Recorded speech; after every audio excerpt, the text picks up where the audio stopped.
있다가 군인이 혁명군에 같이 조인하잖아요. 그래서 혁명이 결국은 성공으로 끝나는 겁니다. 제가 여러분들에게 일전에 한번 말씀드린 적이 있어요. 이 경찰들 이분들 솔직히 속에서 보글보글 끓어요. 박원순이가 나가라고 해서 할 수 없이 정보가 나가라고 해서 나가서 서 있긴 한데 우리가 하는 얘기 들어보면 틀린 얘기 하나도 아니잖아요. 우리는 맞고 서 있지만 저분들이 우리와 같이 태극기를 드는 그 순간 혁명은 성공하는 겁니다. 맞습니다. 그래서 제가 여러분들에게 경찰 아저씨들한테 잘 해주라고. 왜냐하면 그 사람들이 지금 자기 맘이 제 맘이 아니에요. 사실은. 그래서 그분들이 제가 전번에도 말씀드렸잖아요. 인터넷에 올렸어요. 나는 여러분을 맡고 있는 경찰인데 여러분 말을 들어보니 맨 처음에는 여러분들이 이상한 사람인 줄 알았는데 여러분 얘기 들어보니까 여러분 말이 틀린 게 하나도 없습니다.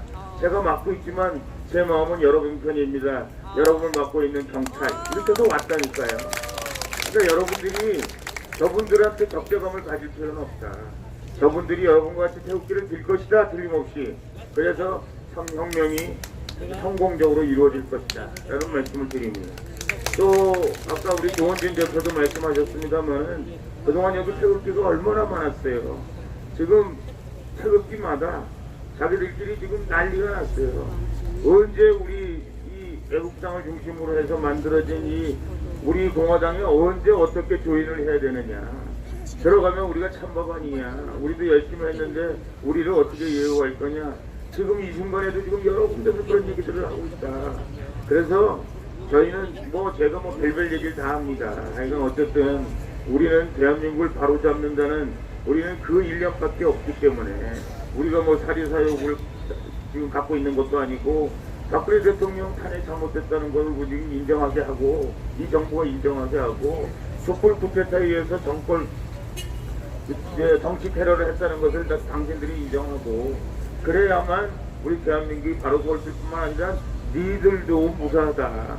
이 사람들 계속 이렇게 우기다가요.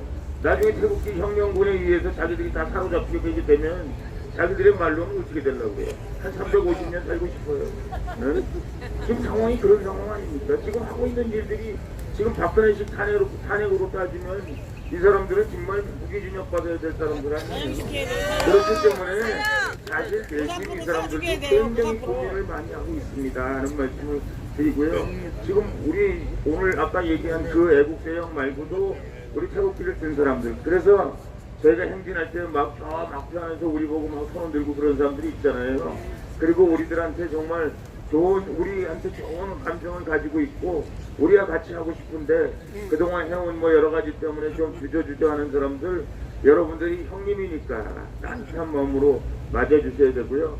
그분들이 오면 정말 아까 우리 조 대표님 말씀하신 것처럼 11월, 1월, 2월 이런 거 따지지 말고 우리가 혁명군으로서 이제는 그러면 홍문정인 막내네?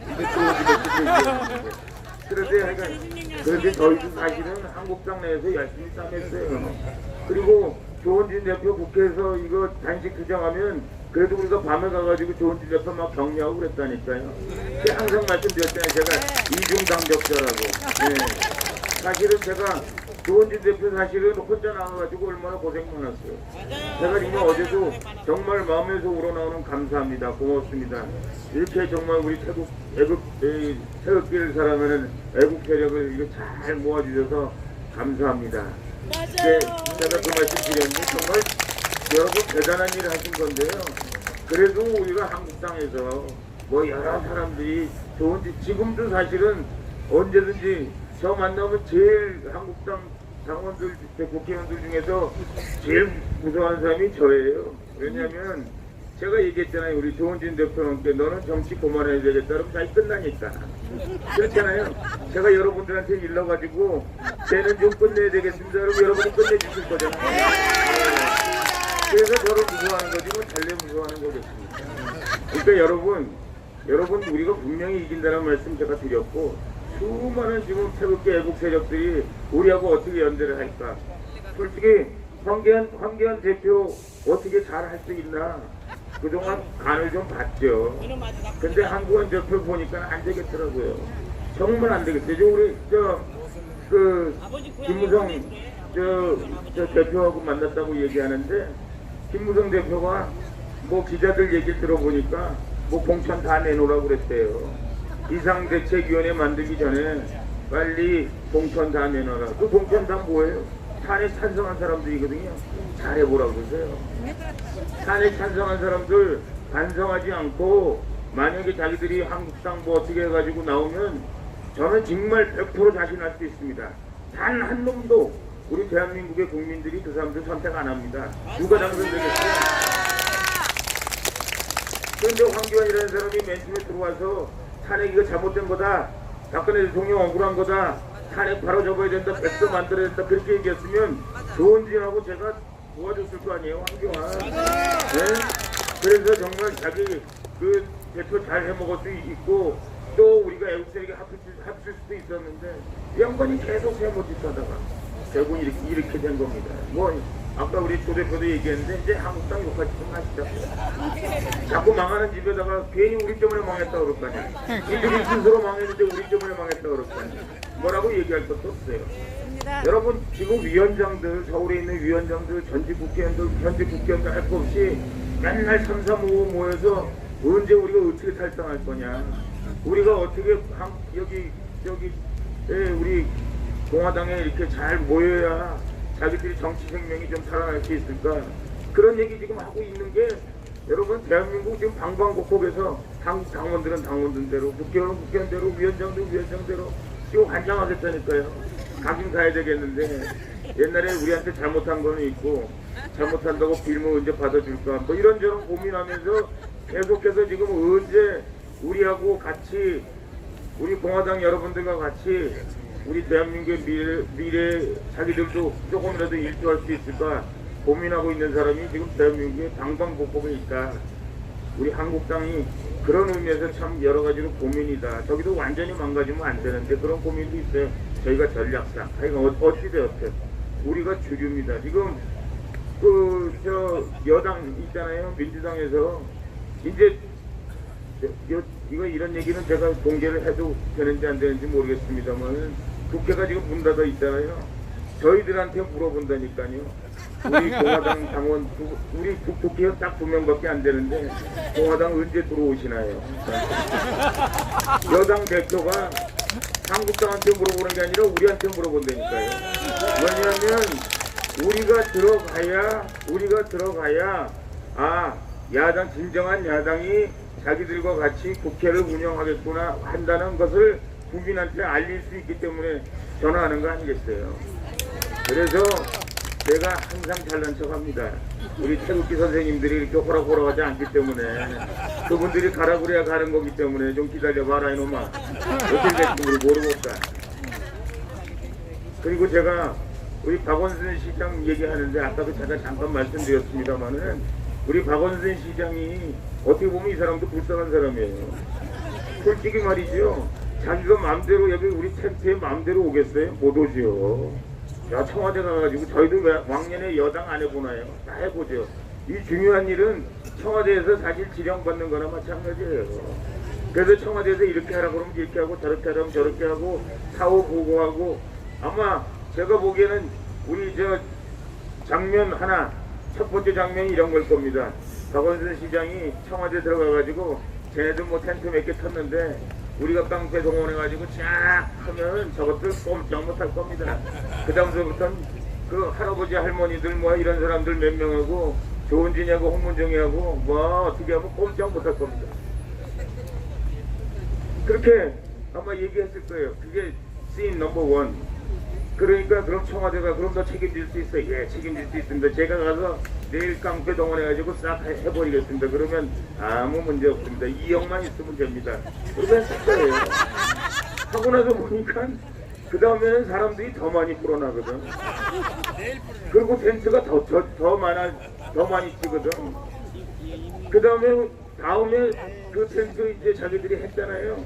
근데 와보니까 우리들이 자가로 우리가 스스로 우리가 걷어냈잖아요. 트럼프 대통령 우리 상대는 문재인하고 박원순이 아니라니까요. 트럼프라니까요. 여러분 트럼프 대통령 올 때 뭐 정부는 어떻게 생각하는지 모르지만 우리가 여기 대변인도 있지만 우리가 백악관을 내다가 우리가 여기 대사관을 통해서 우리의 의견은 이미 다 전한 거예요. 저는 그렇게 생각해요. 우리 트럼프가 지나가면서 엄지척했다는데 참 우리가 미국 대통령이 엄지척하는 거에 대해서 그렇게 감격할 참 어떨 때 좀 서글프긴 하더라고요. 우리도 한국의 4선연 3선위원회 말이죠. 당 대표인데 거기 올라가가지고 이러고 있으려니까 좀 미안하더라고요. 서글프긴 해요. 솔직히 말씀드려서. 우리 장군님하고 그 얘기를 했습니다. 이게 참 서글프다. 그러나 그분들이 우리가 하는 얘기를 들은 겁니다, 여러분. 문재인 선생님, 제가 얘기했잖아요. 문재인 선생님 얘기 듣지 말라고. 저 사람 얘기 들어봐야 우리 대다수 국민들이 저번 얘기 지금 귀를 기울이고 있지 않습니다. 우리 대한민국 국민들이 하는 얘기는 우리 공화당이 하는 얘기예요. 이렇게 이미 얘기 전달한 거고요. 아마 그 얘기를 들었으리라고 생각해요. 조 대표도 얘기했지만 얼마나 정말 속상합니까? 아니 너희가 김정은하고 정원인가요? 정원인가요? 하여간 뭐 하여간 쬐끔하게 뚱뚱하네. 걔하고 저 트럼프 대통령하고 만났는데 들어가지도 못하고 말이죠. 이 대통령인데 일국의 대통령이 그게 뭡니까 정말? 예? 그것도 저희가 얘기한 거예요. 문재인 대통령 안 데려가려고 했던 거죠, 트럼프 대통령은.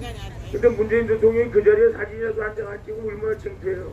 그 수모를 무릅쓰고 또 올라가가지고 뭔 소리 하는지도 듣지도 못하면서 말이죠. 어찌되었든. 그래서 박원순 시장이 결국은 텐트를 이렇게 해서 했습니다 하고 보고를 했는데, 두 번째 이 청와대 들어가서 엄청 터졌겠죠.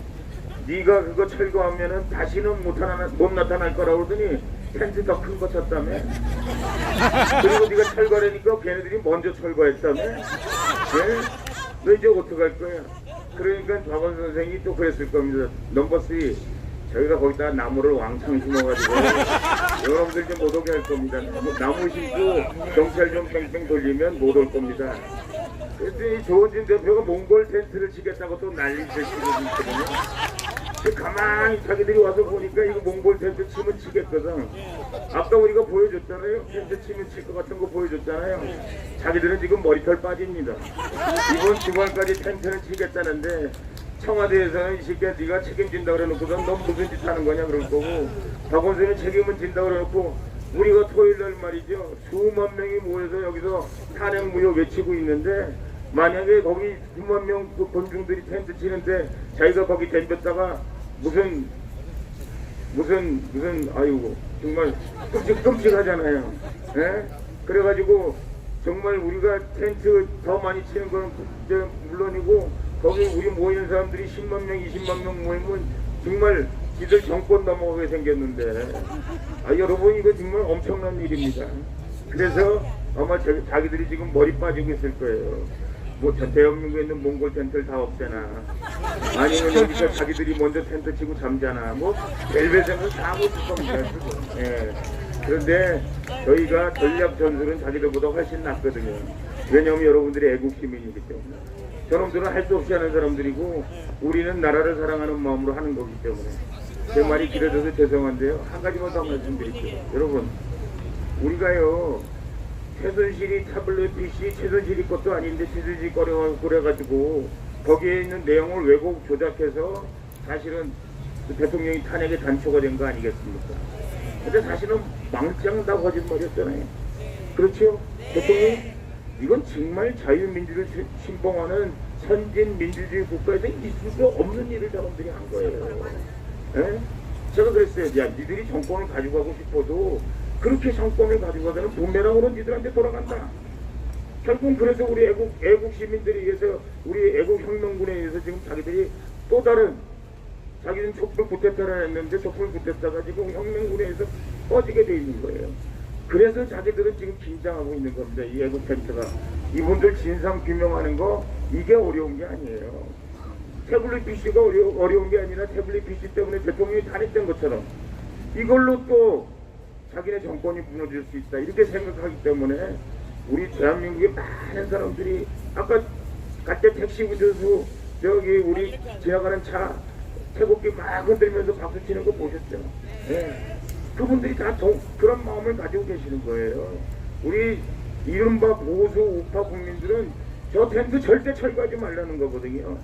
자기들이 지금 하고 싶은 얘기를 저 텐트가 상징적으로 하고 있는 거다. 그래서 우리가 저거 절대 철거 안 하는 거예요. 철거 안 하면 안 할수록 우리 공화당은 올라가고 보수 우파는 단결하고 태극기 국민들은 하나가 되고 우리는 승리의 월계관이 우리의 쓰여질 날이 점점 가깝게 다가오는 것이죠. 그래서 저희는 절대 철거할 수가 없다. 그리고 저들은 우리가 절대 철거하지 못한다고 얘기하니까 지금 밤새 머리 빠져가면서 대책을 세우는데 안 될 겁니다. 저희한테 대책을 세울 수가 없어요. 우리는 여러분들 다치지 않게 하고 또 우리가 국민들한테 우리가 왜 이 일을 하고 있는지를 홍보가 되고 더 나아가서는 이걸로 한국당 문 닫고 우리 공화당이 보수의 본류로서의 자리를 자리 갖게 되는 것이다. 그래서 여러분이 참여해 주셔야 되고 여러분들이 이 일에 대해서 자부심을 가져야 되고 이 일로 우리 혁명군이 대전투에서 이길 수 있는 단초가 아마 나중에 역사를 기록하면 광화문 전투에서 우리 혁명군이 그 대승을 거둠으로써 우리 혁명군의 승리의 깃발이 광화문 광장에서 피어올랐다 하는 얘기를 역사가 기록할 것이다. 저는 그렇게 생각합니다. 충성!